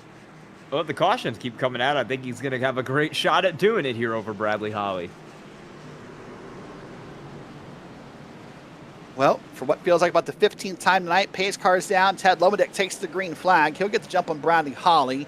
Holly got a bit of a push from James O'Brien, and back through the field, 2 wide racing, and Lowendick leads us into turn 1. Holly is going to be on it to try and get his spot for the lead, and he's got the inside there down on that 13 car. 4 tires on the inside, 2 on the high side. Can Lowendick hold on in the 13? Or will Brad Holly get the lead? Lowendick is loose off the corner, but we stay equal across the start-finish line. Wrecking behind, I have heard. We got it saved. It was Thomas Sink nearly going around. Well, by the way, of note, since Bradley Holly led that lap last time by, one of the bonus points for Steve Baker has been nullified because they've now both... Oh, there's the caution. There's the caution. Nicholas Schwartz, black flag, likely for incident points. And we'll wait and see who the leader is, but there's Nicholas Schwartz on around the 171, one of those Miracle Flow machines. And I don't know. Let's watch what's going to happen here to Schwartz. He's just going to loop it by himself into the, no, not the inside wall. Oh, yeah, there it is. I thought he was going to save it. And back end hit. And he's parked on track, so caution is out. By the way, up front, Lowendick did have the lead. That's a challenge we saw from Bradley Holly, pushing pretty hard, and I think probably another lap or 2 of green. You have to think Holly would have been up ahead and on around, but Ted Lowendick, still your leader. For sure, he would have been there, but that's what makes the strategy for Lowendick is the fact that, I mean, we keep wrecking, we keep having these cautions, and that makes it really hard for anybody to actually get around him here. We're rapidly burning time left in this race, under 10 minutes to go now. And these drivers just can't get around him because we've stayed under caution. So this is the moment of caution right here on your screen. I'm so glad I'm not the human in charge of that call, because that's close. I mean, yeah, I don't know, man. That's wild what that is right there. That's the moment of caution with the 2 leaders. That's how close they're racing. So, yeesh. Well, you know, there's a tradition you might get introduced to tonight, Sky. Whenever Ted Lowendick wins a race, he goes upstairs and gets a beverage of choice, and Ted Lowendick does a shoey on the broadcast for every race win he has. And it's been a while since we've seen Teddy pull one off. So we're about 9-ish minutes away from the possibility of seeing our first shoey for Season 2 of the Premier Sim Racing SimGamingExpo Truck Series. I'll tell you what, I bet that shoey is going to feel real good when he does it and feel real bad tomorrow morning. I bet it feels really bad because it's the shoes he's racing with. So that's even worse. There's no feeling good about it. There's no. I'm sure it feels good to win, but it's like you're punishing yourself. You know, it's like, I don't know. It's like going to like Cold Stone and getting like the non-fat ice cream. Like what the hell is the point? You know, I just, you know, I'll get the sugar-free Red Bull. Like why? Like, you know, it's just punishing yourself at that point. But I haven't been to a Cold Stone in like 12 years now, and you're bringing back childhood memories. I live right around from one. It's so good. We got Brahms down here. It's basically the same thing, but I'm gonna say it's better because it's Brahms. No idea what a Brahms is, actually. That's okay. Well, I said Lowendick's getting closer and closer to that victory moment, but Holly is trying to push. Holly, of course, won last week at the Glen, closed up a big points battle. And, I mean, right now, Richard is still back in 21st. So if Holly or Baker can stay up front, likely a new points leader tonight when we wrap up this broadcast. Let's see what happens here with about 7.5 minutes to go. Ted Lowendick, of course, has Theodore Jr. in the back of the truck, has all the hockey players on the inside. And right now he has a passion to win. We'll wait for that green flag to fall. It does, and he steps on the loud pedal. Good jump there for him as we are rapidly running out of time in this race here. Holly will need to get on the offense. Reese Bogue is going to try to get on the offense there to the inside of Steve Baker. Doesn't work. He'll stay in 5th. We are racing hard back here just outside the top 3. There's Bogue back there. There's Brett Adams, Robert Barney, Jeff Evans is back there side by side. O'Brien and Steve Baker up front side by side. Well, I thought it was going to be for the lead, but Holly's still back there in line. Baker's trying to push forward. Ooh, a bit of a checkup led to a scary moment right there, and we're all good. And now with 7 minutes on the clock, this race is live as could be because everyone knows you have no spare time remaining. Yeah, and with how many cautions we've seen tonight, everybody knows a caution could come out at any moment, so they need to get the spots now or else they might not have time to get them at all. Bradley Holly continues to try to set up moves on this 13 car. Oh, that might be your caution. We've got Bumgardner way down to the inside, but he makes a good save and gets it back up on the track into turn 3. Holly continues to hound Lowendick. He's looking down to the inside. There's your caution. It is, well, we got a car around in 4. It's Blaine Adams again. And you see Brad shaking his head there, frustrated, knowing every time he sets it up, the caution comes out once again. I'm going to bet this next restart, by the way, is our last one of the night because we average about 52 seconds a pace lap, 4 to 5 pace laps, which we knock about 4 minutes off the clock. And it's going to be right here. Thomas Sink is going to get to the back. Ooh, maybe not. That's close contact there. And Blaine Adams turned around, gets the car parked, and all is good. Well, again, you saw the frustration from Bradley Holly right there and his shaking of the head. I mean, it just, if you're Brad, you have to feel like this is just a losing battle in some ways.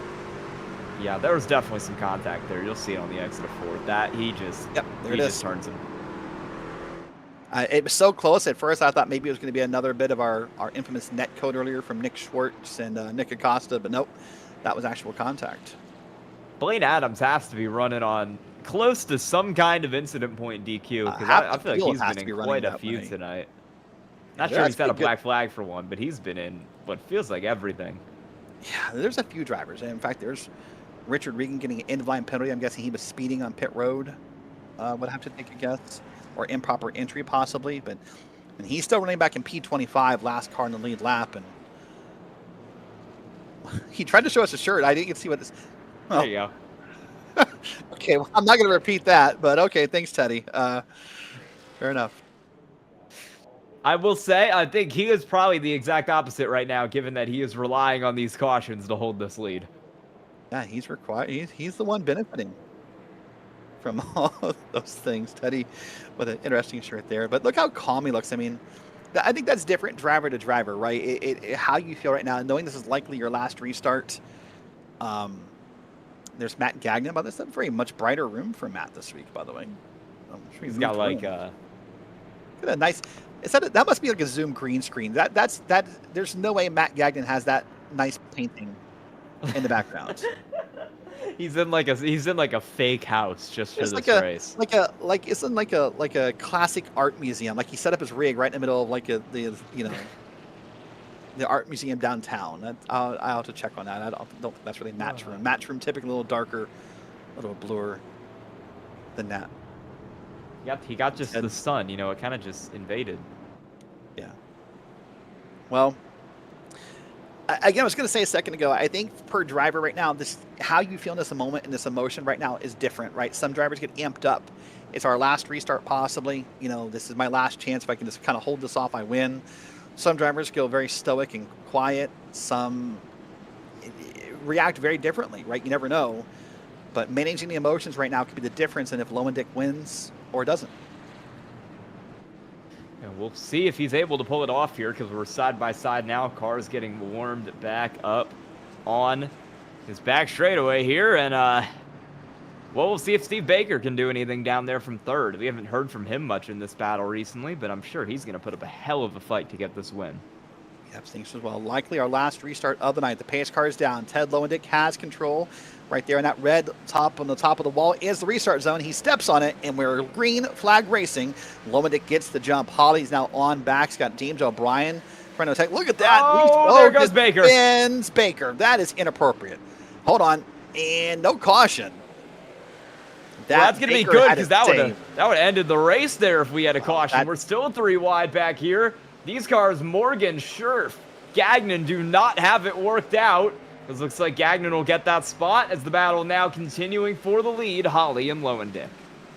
That's wild. Well, we'll talk about that later. That move by Respoke is inappropriate at best. That's, wow, I don't know. But up front here, Ted Lowendick is trying to hold off Bradley Holly. Now 2 minutes on the clock here, a few more times around if we stay green. About 29, 30 seconds elapsed, so possibly 4 more times around.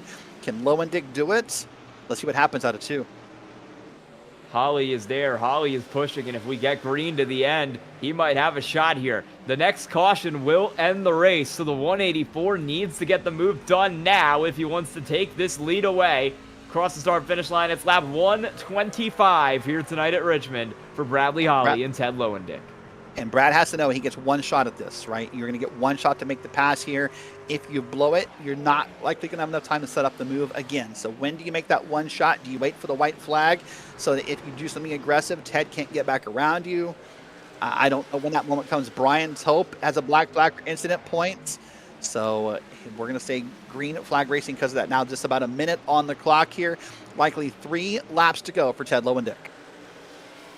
Let's see if he can hold on here. Will that 2-tire call be the call that ultimately gets him the win, or will Bradley Holly steal one here at the very end? We're under a minute as we cross the line. Looks like it'll be 3 to go for Lowendick at 22 seconds a lap. There goes the caution.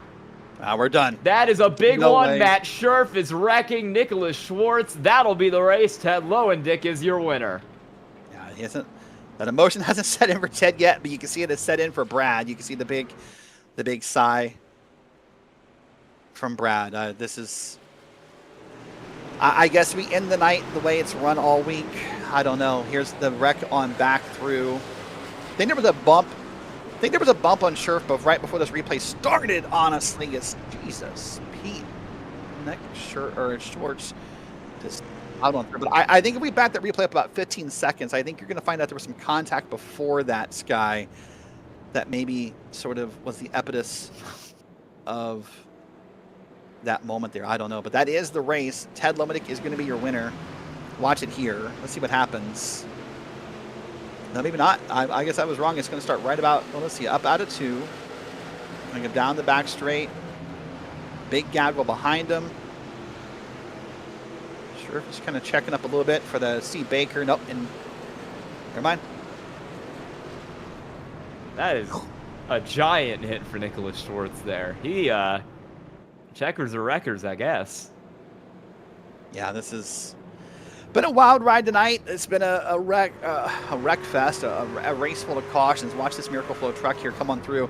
I mean, in Nick's defense, you could say the caution was out and he could have slowed up, but you're racing for spots there to an extent if you can get around the lap truck before everything slows down. But I don't know. It's been that kind of night. It's hard to almost dictate one versus the other at this point. I don't know how to say it. But what I can say is right now we're coming on around and checkered flag for Ted Lowendick, who wins in the Premier Sim Racing Sim Gaming Expo Truck Series at Richmond. Holly's going to bump him on the door there as he goes past the line. He'll get a couple bumps here from all his buddies after a win tonight at Richmond. Well, it's interesting. Ted Lowendick was on commentary Sunday night for the Blazing Pedals Arca League, and I kind of asked Teddy, I said, what are your odds of winning Wednesday at Richmond? And he said, a lot of things have to go wrong for a lot of people for me to win at Richmond. And I think he was kind of right. I mean, with all due respect to Teddy, he won the race, but there was a lot of weird things that led to Teddy claiming this checkered flag. Yeah, but hey, win's a win. Doesn't matter how you get there. Oh, 100%, yeah. He's going to get to burn it down here on the start-finish line at Richmond. Pretty good burnouts, too. That's some pretty solid, big, wide donuts for Ted Lowendick. Now, let's see if he does the other part. It has become tradition in our leagues recently. The drivers have kind of had this little competition of who can do the burnout the longest. Let's see what Ted pulls off here. He's going to get up on the track, and never mind. That didn't last very long, actually. All right, well, I think it is time to take a look at tonight's unofficial results and see where everyone lines up here as we begin the post-race show. So Ted Lowendick is your winner. He'll have Bradley Holly on back behind him for P2. James O'Brien in P3. Robert Barney and Reese Bill round out your top 5. Then Jacob Dunn, Jeff Evans, Matt Gagnon, Brett Adams, and James Morgan round out your top 10. Back from there, it's Nicholas Seraph in the 67, Steve Baker in the 2, Colton Lane in the 60, Doug Evans, Nicholas Acosta, Mike Toomer Jr., Thomas Sink, Kyle Dewey, Nicholas Schwartz, and Blaine Adams, your top 20. We'll be back in the P20 first. That's Zachary Burnt, and then Brandon Walter and Richard Regan, 23rd. That's the last car in the lead lap. Dustin Baumgartner's 24th, Brian Topa's 25th. And then Doug Rice, Matt Scherff, Nick Byer, Jacob Watson, and Nick Hunter in your top 30. And then last on the grid here will be the cars that did not finish. Mark Kalin, Evan Williams, Trace Paderni, and Stacy Hunter. That's a look top to bottom at tonight's unofficial result. Well, I think it is that time now, Sky, where we enter into the Regenboog Motorsports post-race show. Before we get into our reviews, I'm going to remind you that speed is just the starting point, but success is built through discipline, focus, and development. At Regenboog Motorsports, their iRacing coaching is built to develop winners through one-on-one training. The focus is on the fundamentals that turn fast drivers into champions via smart racecraft, disciplined decision-making, and pressure-proof performance. This is not about quick fixes. It's about building a foundation for lasting success. Regenboog Motorsports, developed for wins, built for championships. Well, I think it is time, if we have him available. Well, Ted's getting set up for the shoeing we talked about. So let's go in reverse order tonight. Let's do that. And let's just go 3, 2, 1 this evening while Teddy gets set up. We'll start with the driver who finished back in P3, James O'Brien. James, I suspect there's a lot of words to describe this race. A lot of them probably not appropriate. But how do you feel coming home with a P3? I'll say that I don't know if I really deserved it. That was definitely not a third place car, but I survived. So I'd like to keep my nose clean, and I did exactly that. I just kind of said my comments early in the race after like the 4th yellow and was told to shut up in as many words, politely. Not like I really should have shut up, but it was just ridiculous. I don't understand half of it. I don't want to talk too badly. Truck was good. I thought it handled all right. I'm really proud. I'm going to go on a tangent here and say I made it to round 2 of the qualifier for the finals at SimGamingExpo. So if you're there, come watch me race on stage with the others. So it's been a really good week so far. 3rd place here, making the cut there. So yeah, but Richmond's a fun track. I just wish it was a cleaner race. Well, next week is the Milwaukee Mile. If you had to take a guess, is it a cleaner race next week at Milwaukee than it was tonight? I hope so. I'll be honest. I haven't driven that track in probably a decade, so I really don't know kind of how it races recently. You guys probably know better than me, but it looks like a fun track. I love big flat tracks like that, like IRP when I won. I'd love having to be patient. New Hampshire's another track I really enjoy. So hopefully we can be a little more patient next week and have a good race. All right, well, listen, great run tonight. Congrats on the P3. Anyone you want to say hello to or give a shout out to?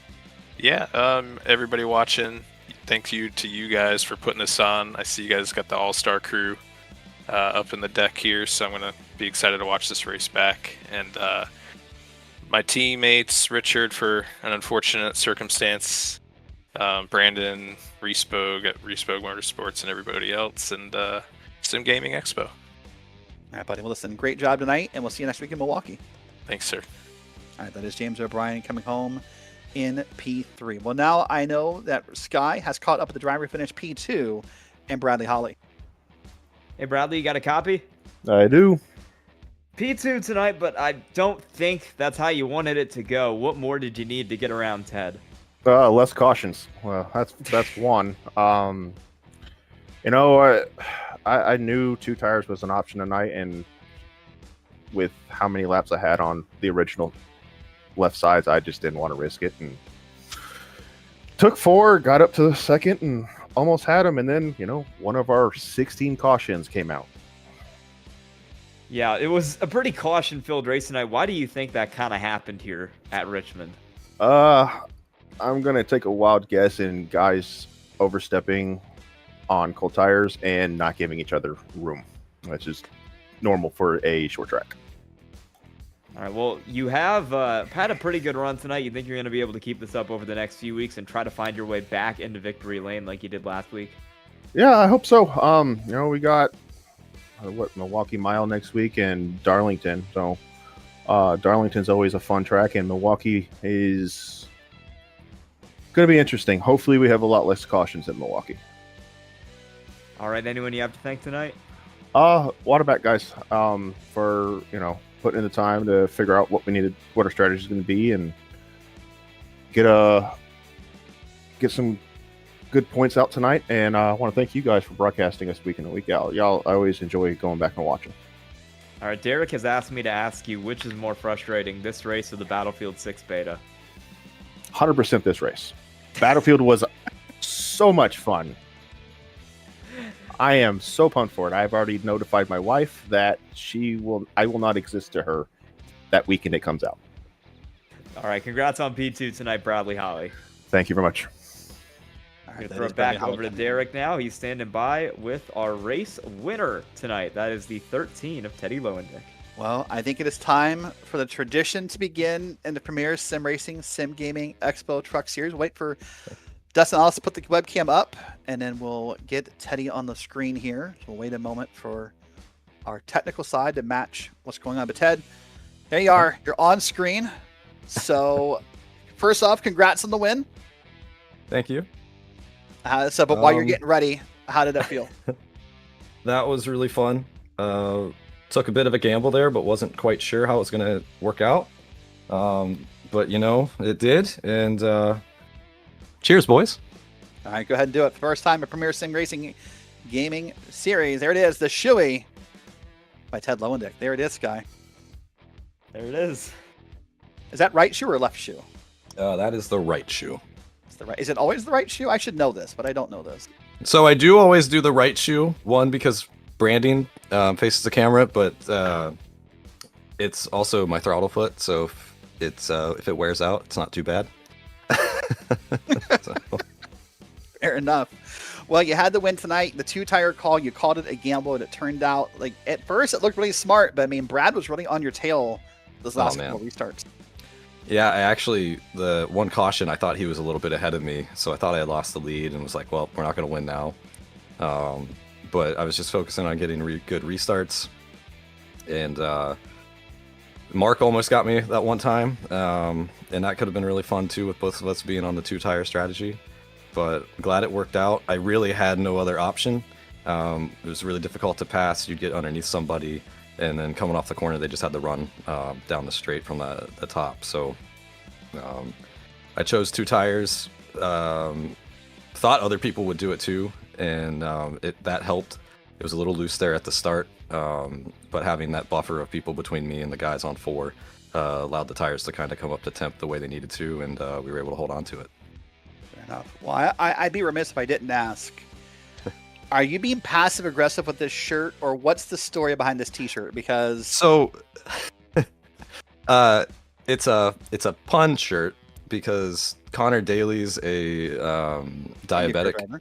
Yeah, okay. He's a diabetic and he's a IndyCar driver, and he sold these shirts to raise money. And so it's tired of pricks because it's like the blood sugar. He has like he has a new thing that I think you don't have to prick yourself as much. So yeah, but I thought it was funny, so I bought we it. saw you trying to show it off in the broadcast, so we were curious how you were feeling in the moment. Yeah, so no, it was a good time. Shout out to go ahead, sorry. This thought hit in my head. You and I called the Blazing Puddles Arca League Sunday night, and I said, hey Ted Lowendick, what's it going to take for you to win on Wednesday? And I believe the quote was, boy, a lot of weird things will happen to a lot of people is the only way I'm going to win this race tonight. Yeah, and it did. And it did. There was a lot of cautions. That helped because we didn't get to really use up and abuse the right side and let those four tires really take over. But Hey, shout out to the teammates at Whataback, Solpec, Precision Racing, people at Abruzzi, people at Solpec for these high-end wheels that they supply to the people around the world, and you guys on the broadcast and everybody at Premier Sim Racing. It's been a fun season. Finally got a win. Finally got to drink out of a shoe. It's been a long time, so All right, well, I'm happy I got to do it for you guys. the first time, but hopefully not the last time. Congrats on the win, and we'll talk to you soon. Thanks. Yeah, thanks, guys. All right, that is Ted Lowendick. Well, that wraps up as he finishes off what it was ever left of that beverage and that shoe. Sky, what would it take to get you to do a shoey out of a shoe you just raced in? $1 million. Like winning a Daytona 24, maybe. No, like you would have to pay me $1 million. I'm not doing that. Fair enough. Well, a wild race tonight, full of cautions and yellow flags, but a lot of excitement in the middle. Probably some heated tempers to walk away with. Well, next week, I don't know what will happen. It's the Milwaukee Mile. It's the long version of Martinsville, is how some people call it. It could be another wild ride, Sky.